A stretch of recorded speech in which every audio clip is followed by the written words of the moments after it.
Kama kawaida hapa naitwa Rama TV hapa, nipo hapa na mzee wa Kurujuani. Kama kawaida pale tulipokuwa tumeishia ni muendelezo wetu mambo ya Zanzibar huko Muungano. Hapo tena hatumi mtoto dukani. Kikubwa ni kusubscribe na kucomment na kulike ili uendelee kupata vitu kutoka kwa mzee wa Kurujuani. Huyu Chifu Kurujuani niko naye hapa.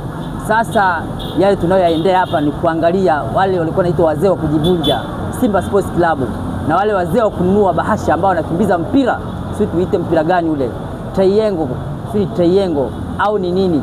Atatuambia mzee wa Kurujuani. Sababu dabi ya kwanza ilipigwa pale Amani. Dabi ya pili inapigwa pale Amani. Ya tatu itapigwa Tanzania bara huko. Tuiiteje hili triangle au tuite dabi gani? Habari yako mzee wa Kurujuani? Mzuri sana. Mimi niko vizuri. Mimi naitwa Chifu Magunganye au mzee wa Kurujuani. Hii dabi haiti triangle. Inaitwa Kashinde. Unasemaje hapo? Inaitwa Kashinde.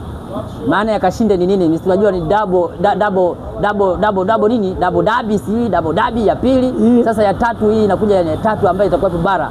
Itaitwaje? Hii inaitwa Kashinde kwa sababu mtu akizaa watoto wawili inakuwa anaitwa Kulwa na Doto. Akipatikana watatu hiyo inaitwa Kashinde. Kwa hiyo hii dabi ya tatu inaitwa Kashinde. Hilo nalo neno. Dabi ya tatu itafanyika Meja Samuyo Kashinde. Rudia tena hapo.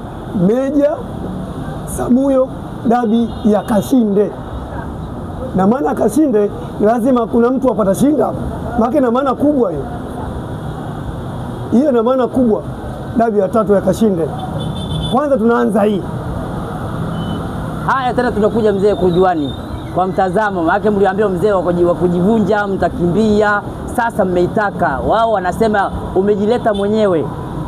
Hili unalitazamaje kwa haraka na jinsi ulivyokuwa umeliona pira lako la jana ulilolikimbiza, wamekula tatu bila majibu. Kwa kishindo. Hali imeingia finali kwa kishindo. Wao walikuwa nitajivunja. Hao wazee wa bahasha wao walikuwa wanachekelea. Walivyoona kipindi cha kwanza sare wakaanza kuchekelea. Kocha fundi Steve Beka akasema mimi naitaka, mimi sijivunji. Akainua mashine tatu na akapata magoli 3. Klatus Chota Chama Mwamba Lusaka Anseti Yaula Selemani mwalimu maarufu anamuita Gomez. Yule mwalimu sio mwalimu wa madrasa, la hasha. Yule mwalimu wa kufunga. Sio mwalimu wa madrasa. Yule ni mwalimu wa kufunga. Na ukitaka kujua mwalimu wa kufunga, tarehe 29 saa 2:15 uwanja wa Amani Complex, anaenda kuwafundisha wananchi jinsi ya kufunga. Wao wananunua, ndio Dube anafunga, sisi hatununui. Yule ni mwalimu. Na ule mwalimu hajaupatia hapo. Kaupatia toka Singida Fountain Gate. Alianza kufundisha kule. Akafunga sana. Wakamuona wataalamu wa mpira Wydad Casablanca. Akafundisha kule. Akaona kuna timu na yumba hapa Simba Sports, aona mwalimu wa kufunga. Wakatuletea. Tunaona sasa walimu wake anafunga kila baada ya mechi anafunga. Nawaambia ndugu zetu, mwendo wa bahasha basi. Kama ulitegemea hii dabi itachezeshwa na waamuzi wa hawa ndani hawa, wameliona chama cha soka cha Zanzibar, chama cha soka Tanzania bara, ZFA na TFF wameungana kitu kimoja. ZFA na TFF wameungana kitu kimoja. Wametuletea walimu waliosomea tasnia kuchezesha mpira, marefari. Hizo ni za ndani unaongea mzee Kurujuani au live kabisa? Hiyo live. Umezipata wapi wewe? Ngoma kutoka Morocco. Waamuzi wametoka Morocco. Sasa kama utegemea au ndugu zenu akina Kayoko hatari. Shughuli mnayo. Kwanza kwa mzee Kurujuani. Sasa baada ya hapo kuona kwamba waamuzi unatoka nje, hilo kinachokufurahisha wewe kikubwa ni kipi? Kwamba hujaona hata kipindi kile walitoka Misri waamuzi na nyinyi ndio mkakalia chuma? Tufungwe kwa halali. Tukifungwa kwa halali haina manunguniko, sio unafungwa kwa makando kwa kupitia mtu. Hebu nyosha maelezo, makando kama yapi? Si unaona Zanzibar mechi ya kwanza uwanja wa Amani, Gomez mwalimu alifanya mambo yake, alifundisha watu wakatia mfukoni goli. Unasemaje hapo? Mwalimu alifundisha jinsi ya kufunga. Diara hajafungwa. Msimu huu Diara hajafungwa zaidi na Azamu juzi.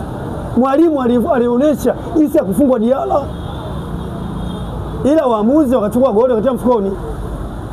Ndio maana Faisali akachukua ule walimu aliyefundisha. Maana Faisali na walimu wanatoka sehemu moja, wote wa Zanzibari, watu wa Kikwajuni wale watu wa Kikwajuni Zanzibar. Kwa hiyo akachukua walimu akamfunga, na kweli akamfunga Diara. Waliofunga Diara ni watu hawa na wote watu wa mpira, Faisali Toto na Selemani Mwalimu Gomez ndio waliofunga Diara, japo kweli moja kuna watu wametia mfukoni. Sasa mzee Kuruji, kwa hali hiyo unayotazamia, hiyo dabi imekuja kuchezeshwa na watu kutoka Morocco, waamuzi wanatoka Morocco, New Aman Abeid Karume pale, si ndio? New Aman Complex. Naam, ndipo nyasi zitakapoumana hapo. Na kwamba hivi nilikuambia mimi, kuna mechi ya kisasi ya Mlandege, nilikwambia tunakutana Mlandege, yule tuna kisasi naye, alinifunga Mapinduzi, alinitoa fainali, na jana nilipa kisasi. Sasa nazungumzia tena, kila mtu anekula nyama ya mtu na yeye nyama yake inatafunwa na mtu. Unasemaje hapo? Ukila nyama ya mtu na wewe mwili wako utatafunwa na mtu. Hebu nyosha maelezo ili watazamaji wa Ramadhani TV wajue kujuzu hiki kinachokiongea ni Kiswahili gani, kidadavue hiyo nyama ya mtu imetoka kwa nani, au Simba ndo anakula nyama ya mtu? Yanga Afrika alikuwa ni ghaini, katuchezea sana, kafunga sana, kala sana. Sasa mambo yale yafanye, sasa ni wakati wake sasa wa kufungwa. Kama yeye kafunga watu, na muda wake sasa wa kufungwa. Mzee Kurujuani wana kauli yao, wanasema kama ulipata sare mzunguko wa kwanza, hii dabi ya hapo ya Muungano, wao wanasema hii ni mazoezi. Kwa kauli wanaosema haya ni na walikuwa wanakuhitaji, wanasema haya ni mazoezi, kwamba Simba tunahitaji ili tufanye naye mazoezi. Tutaenda kumalizia wapi? Kama walisema mazoezi, kwa nini benchi lao la ufundi jana kipindi Simba Sports inatandaza mpira, Anseti Aula anafanya mambo yake pale, Kratos Chama anafanya mambo yake, wanalia. Alikama nimeona mawana anavua, analia. Kwa nini Simba Sports wameingia kwenye fainali? Najua wale wanaongea kwa nyuma ya mgongo, kumbe wanatuogopa. Sasa shughuli tutaoneshana tarehe 29. Kama wao walisema watafanya mazoezi, sasa tuwafundishe mpira. Tuna kocha Steve Becker, na kitaka kuangalia sasa, anaibua watu. Kuna dogo anaibuka, watu hawajamuona, anaitwa Mbegu Kitasa, iko toto kutoka B. Anakujua mwalimu yoyote wa kisasa lazima ainue vipaji ambavyo watu hawajaviona. Ukimwangalia Pedro, kocha wa Yanga, mpaka sasa hajainua kipaji cha mchezaji yoyote kumuinua juu zaidi ya yule kocha aliyotoka wa kwanza Roman Folz, na mpaka pongezi yake, aliinua kipaji cha kwanza. Tulimjua Azizi Andambwile, yule Pedro aliinua mchezaji mmoja anaitwa Edwin Johnny. Niambie kocha wa sasa wa Yanga ameinua kipaji gani? Zaidi anatumia wale anatembelea nyota wenzie. Combination ambayo ya muda mrefu, lakini si mwalimu. Mwalimu wa sasa wa Simba Sports ndio mwalimu, anaitwa Steve Becker, fundi wa mpira. Angalia kila baada ya mchezaji kampa kila dakika kucheza. Kratos Chama kampa dakika 45. Innocent Josephine Luemba kampa dakika 45. Anseti Aula kampa dakika 45. Hadi kila mchezaji kapa dakika, ndio takisimia ya mchezaji. Wale watoto wadogo ambao walikuwa nafasi kwenye ligi kuu kawapa nafasi ya kuonekana, na tukwetu tumuwaona. Yanga Afrika, yeye kocha mpaka sasa Pedro hajatuonesha mchezaji yoyote kuinua, zaidi atumia wale. Sasa nataka nimuoneshe kama Simba Sports wana mwalimu. Sasa mzee Kurujuani, kuna swali linakuja hapa. Uliza. Kwa kikosi chako ulivyokiangalia kimekwanza cha mtani ndo ametangulia, akawa amekutangulia akakusubiria wewe, ulivyokiangalia kikosi cha mtani yani Yanga Sports ilivyocheza na Azam, ile spidi yake, na ukaja na wewe ukacheza na Mlandege kwa kisasi chako ulipolima, ukiangalia batu kwa batu pale ikikutana hiyo tarehe 29, mtazamo wako uko wapi kiuchambuzi unaochambua na timu yako ilivyo? Kuna Yanga Afrika hivyo, unamwambia kocha wa Simba Steve Barker asiende kwa pressure. Akienda kwa pressure kwa kweli atatuadhibu. Yanga tufunga kweli. Akienda kwa pressure Yanga tufunga, kwa sababu sasa hivi Yanga ibobadilika sehemu moja. Rudia tena hapo, sijakuelewa bado. Nataka watazamaji wa Rama TV wajue kwamba unachokiongea ni sahihi ama si sahihi. Steve Barker asiende kwa pressure au kwa pupa. Akienda kwa pupa, kutokana na mechi ya kwanza tuliocheza vizuri, ila watu kutoka na magoli. Sasa hivi aende kwa, asitumie njia ile, aitumie na njia nyingine, kwa sababu sasa hivi Yanga imebadilika. Kwa nafasi 3 wanatumia 2 au 1, lazima afunge. Hilo naweka wazi. Sasa hivi Alan Okello amebadilishwa, alikuwa anatokea pembeni, Alan Okello sasa anacheza katikati. Angalie Pacome Zouzoua, kipindi mechi iliyopita alikuwa anakaa sana chini, sasa hivi mipira anachukulia pembeni kama mfumo wake. Kwa hiyo angalia wachezaji, amwangalie Pacome, amwangalie Alan Okello.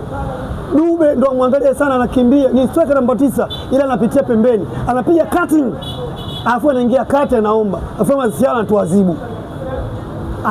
Aingie mfumo wake yule Simba Sports wa kuataki, asimpe muda kuchezea mpira Pacome, asimwachie Pacome, kumwachia sekunde 2 kumwacha hatua 2 mchezaji ametuadhibu.